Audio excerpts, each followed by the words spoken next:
Hi, this is Iris from the Warriors Walk, and I just wanted to jump on with a quick message for you.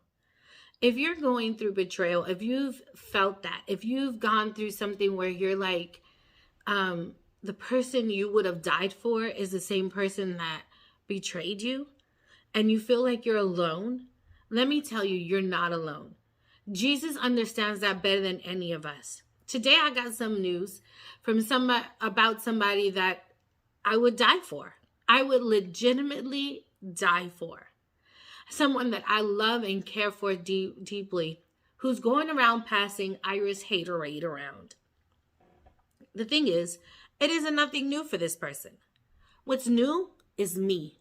What's new is where my heart is and realizing who I belong to at the end of the day. What's new is that I'm healed. And I know this because I'm a little hurt, maybe a little annoyed by it.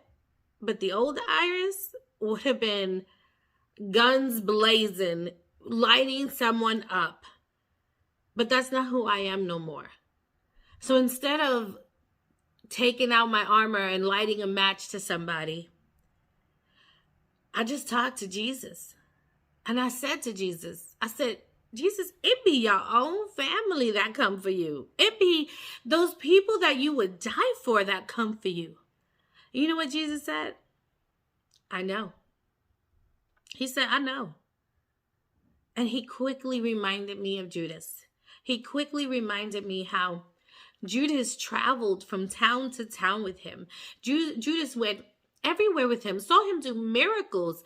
And, excuse me, at that Last Supper, broke bread with Jesus. Jesus went around washing the disciples' feet. And he got the nerve to get up off of that table and go to the chief priest and ask the chief priest, what would you give me for him? And later that day, he finds Jesus in the garden, right? Jesus is preparing for what Judas is about to do. Because even at the dinner table, Jesus said, one of you are going to betray me. One of you are going to just turn your back on me, are going to stab me in the back. That's what Jesus said at the dinner table. So Jesus was at the garden preparing for what was about to happen because he knew what was coming. So in Matthew 26:47 through 50 says, while he was still speaking, Judas had a few of the disciples with him, so he was speaking to them. And so while he was still speaking, Judas, one of the 12, arrived. With him was a large crowd armed with swords and clubs, sent from the chief priests and the elders of the people. Now the betrayer, Judas, had arranged a signal with them. The one I kiss is the man, arrest him. And I just want to pause for a second and think about what signal he decided was appropriate to stab Jesus and to betray Jesus, to stab Jesus in the back. It was a kiss. Now, I don't know about you, but ain't nobody gonna be just kissing on me, right? It's gotta be somebody I love that I'm gonna allow to get that close to me to give me a kiss. So he kind of betrayed him with his love, It's leaning in and saying, the one I kiss, that's the one you arrest. That in itself is just trifling. Okay, so then he goes, going at once to Jesus, Judas said, "Greetings, Rabbi," and kissed him. Jesus replied, "Do what you came for, friend." Jesus was like, do what you're gonna do. Do you, bro. Do what you came for. Go ahead. But then called him friend. Because even knowing what he was about to go through, he still had forgiveness and love for his heart for Judas. And let me tell you something. I'm not Jesus. Okay? I'm not Jesus. I don't have that in me. But that's why the scripture says, I can do all things through Christ who strengthens me. Because in my own spirit, and who I was before I let Jesus in my heart, I'd have been setting somebody on fire. Tonight, I would have been lighting fires. But I'm not. I still have love for that person. I will always love that person. And I'll probably still be willing to die for that person. Because I am changed, I am renewed, and I am being made new every day by the love of Jesus. And Jesus is so boss that they beat him to within an inch of his death, had him carry his own cross, gets nailed to the cross, and with being nailed to the cross says, Jesus, Father, forgive them. They know not what they do.